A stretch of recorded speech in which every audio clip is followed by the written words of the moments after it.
Today we're going to be covering self-closing JSX tags. You're a phony!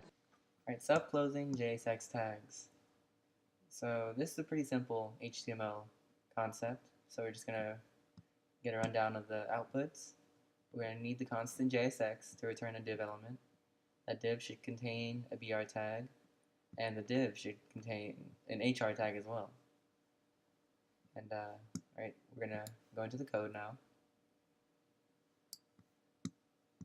Here we're going to remove this comment.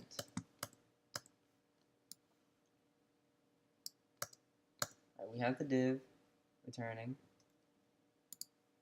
Okay, we need a BR tag, which needs to close, and an HR tag that also needs to close. Alright, that clears up the errors. See, these are self-closing, and these are not. See, this one has an opening and closing tag. So I'm going to open it back up, run the test, and it passed. Alright, this is Code Phony out. See y'all next time. Like, subscribe, comment. Tell me how you feel. See y'all next time.